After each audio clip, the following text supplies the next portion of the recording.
മറ്റൊരു കാര്യം എന്ന് പറയുന്നത് ഈ RSS ജ്ഞാനസഭ എന്ന പേരിൽ ഒരു പരിപാടി നടത്തുന്നു, മോഹൻ ഭാഗത്ത് പങ്കെടുക്കുന്നു. അതിൽ ഈ VC-മാർക്ക് ഒരു ഇൻവിറ്റേഷൻ നൽകിയിട്ടുണ്ട്. അത്തരത്തിൽ VC-മാർ ഈ പരിപാടിയിൽ പങ്കെടുക്കുന്നതിന് എന്തെങ്കിലും വിലക്കോ അല്ലെങ്കിൽ അത്തരത്തിൽ എന്തെങ്കിലും പ്രശ്നമോ? വിലക്കിയിട്ടൊന്നുമില്ല. ഇപ്പൊ നമുക്ക് അങ്ങനെ വിലക്കാൻ പറ്റും? VC-മാരൊക്കെ സിറ്റിസൺസ് അല്ലേ, അവർക്ക് അവരുടെ പൗരാവകാശങ്ങളും ഉണ്ടല്ലോ.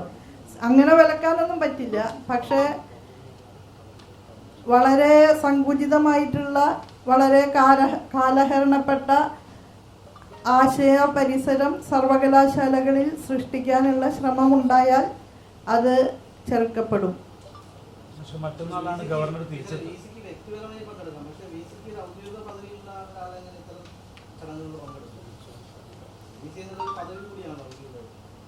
ആ പദവിയുടെ അടിസ്ഥാനത്തിലാണ് പങ്കെടുക്കുന്നത് നമുക്ക് പറയാൻ പറ്റുമോ? പരിശോധിക്കട്ടെ എന്താന്ന്.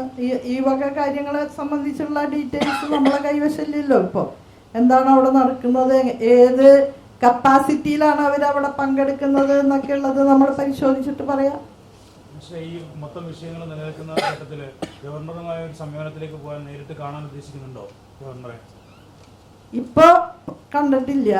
ഇനിയിപ്പോൾ നാളെ കാണുമെന്ന് എനിക്കിപ്പോൾ പറയാൻ വയ്യ. പ്രശ്നം പരിഹരിക്കുക എന്നുള്ളതാണ് നമ്മളെ ഉദ്ദേശം. അതായത് കേരളത്തിലെ സർവകലാശാലകൾ വളരെ കഠിന പരിശ്രമം ചെയ്ത് തന്നെ മുന്നോട്ട് പോകുകയാണ്. നമുക്ക് ഉള്ള പരിമിതികൾക്കകത്ത് നിന്നുകൊണ്ട് തന്നെയാണ് നമ്മുടെ അക്കാഡമിക് കമ്മ്യൂണിറ്റി ശ്രമങ്ങൾ നടത്തുന്നത്.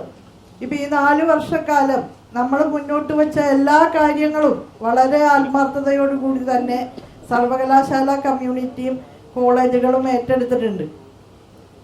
ആ ഒരു വലിയ സമഗ്രമായ മാറ്റം ഉന്നത വിദ്യാഭ്യാസ മേഖലയിൽ ഉണ്ടായിട്ടുണ്ട്. ഒരു പാരഡൈം ഷിഫ്റ്റ്. എല്ലാവരും അത് ആ മാറ്റത്തിലേക്ക് പ്രയാണം ചെയ്യാൻ തയ്യാറായിട്ടുണ്ട് എന്നുള്ളതാണ്. അപ്പം അതിനെ ഒരു സ്റ്റാൻഡ് സ്റ്റില്ലാക്കാൻ പറ്റില്ല. അത് മുന്നോട്ട് തന്നെ പോകണം. അതുകൊണ്ട് ആശയവിനിമയം നടത്തിക്കൊണ്ടിരിക്കുകയാണ്.